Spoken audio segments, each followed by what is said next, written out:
Alright, here's some more vocabulary and terminology with our graph concepts.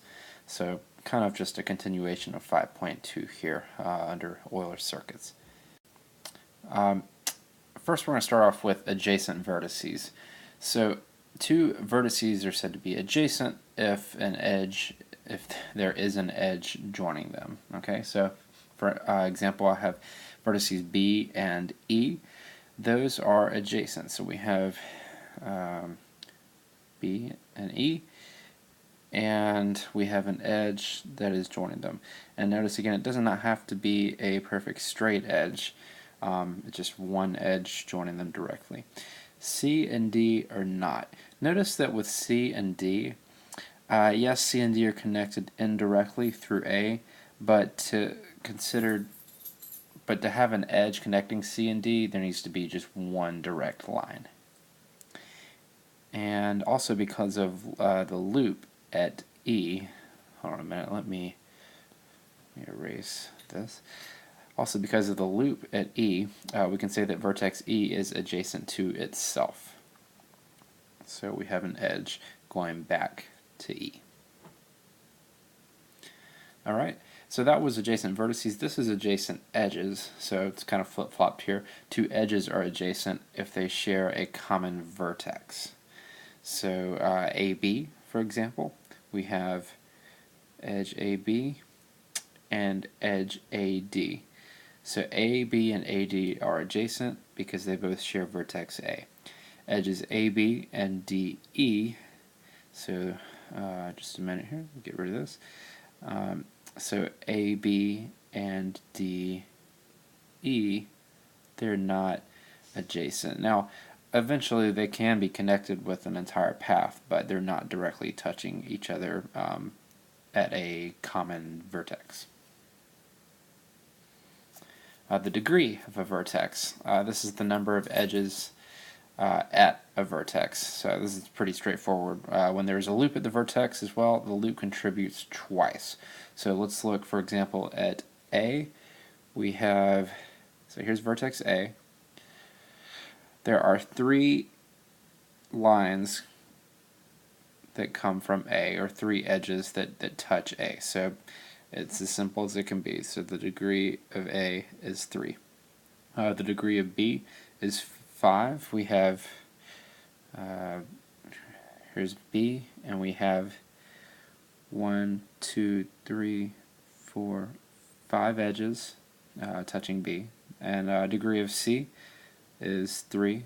It's pretty much the same as B and A, so 1, 2, and 3 edges right there. Degree of D is only 2, 1, 2 edges.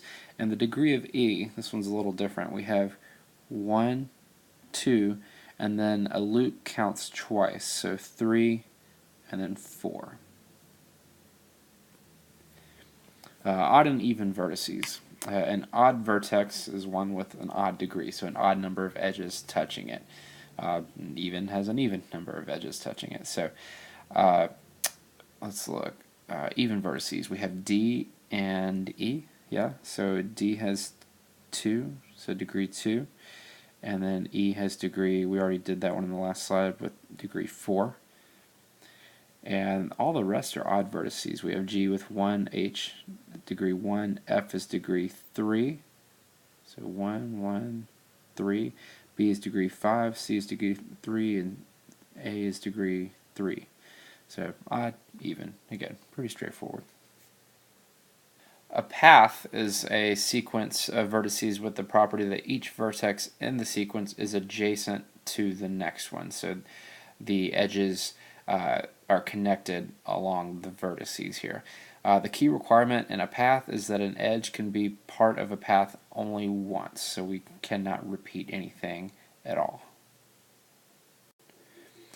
The number of edges in the path is called the length of the path. Okay, so we don't count it by the vertices, we actually count it by the edges instead. So for example, if we have the vertices A, B, E, and D we'd like to connect, there is a path from vertex A to D. There is a direct path of just one edge, but we can also connect it a different way. If we were to do, for example, AB, then BE, and then ED, that's a path of length 3. Alright, a circuit is pretty similar to a path, except we just need to start and end at the same vertex. So earlier we had A, B, E, D, and that was a path. What we could do is bring it back to A. So we could say, oh, A, B to E, and then to D, and then back to A. So our circuit here would be A, B, E, D, and then ending back at A. Going back to connected and disconnected graphs here, we're going to get a little more specific with this definition. So a graph is connected if given any two vertices, there is a path joining them. So let's look at that top example there. If I make my starting point, let's say a jug head, it looks like the graph is connected because no matter which way I go, I can find some. If I want to get to Meg somehow, I can go up to Ginger, down to Moose, and over to Meg, or we could have gone up to Betty, to Moose, to Meg. That would have worked as well. The only thing is, the only reason why this graph isn't a connected graph is because I can't get from Jughead to either Archie or Veronica. Okay, so the entire graph, it looks like, yeah, we have one connected component here, but the entire graph is not connected. So that one's, we're going to call that disconnected. And the same goes for the example on the bottom. We just have 4 isolated vertices, so there's no way we can get from A to B or A to C or A to D or anywhere really. Bridges. Bridges are kind of cool. They're a really special piece of every graph. Sometimes you have this edge that is really important because if we were to erase that edge, it would make the graph disconnected. So we're going to call that a bridge. So for example, BF, if we were to just completely get rid of BF, so I'm just going to scratch that out. Let's pretend that that's not there anymore. Notice that then we would have one section of the graph and then another section of the graph. Okay, so getting rid of that bridge creates this disconnected graph now.